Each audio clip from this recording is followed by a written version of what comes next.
Ой, 2020 дагы сиз буюрса, депутаттык шайлоого акчасы жок эле барасызбы? Мен Жылкы союп, уй союп дагы андай болбойбу? Сизде мурдакы депутаттык шайлоодо барган эмессиз. Акча билебиз, кабинетинде отургансыз. Акча берүү үчүн уурдаш керек. Кай жактан? Ошол элдин чөнтөгүнөн. Чоң атанын сандыгын таап албайсың да. Элдин казынасы, мамлекеттин казынасынан уурдаш керек. Уурдап, ошонун бир бөлүгүн чачыш керек. Бая тоокко жем чачкандай кылып.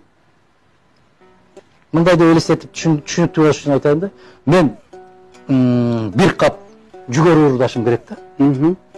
Анан анда канча болот? Бир чоң болсо 60 килограмм болот, 50 килограммдыктары бар. Анан ошонун 40 килограммын өзүм жеп, 10 килограммын элге чачып жиберишим керек да.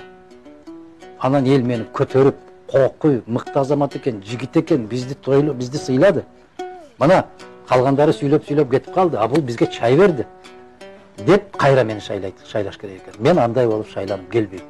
Мен өз элимди сатып албайм.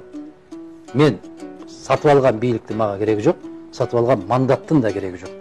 Мен күрөшөм, канча жолу өтпөй калсам дагы, бирок бир жерге бир тыйын чачпайм. Себеп алдырып аларды азапка салдырып акыреттеги күнөөгө батыргым келбейт.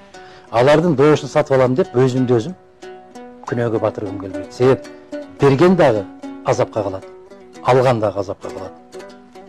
Анын жообу бар. Кыргыз конституциясынын алдында эмес, мыйзамдын алдында эмес. Акыретте жаратуучунун алдындагы жооп бар. Ошону түшүнбөй атабыз тилекке каршы.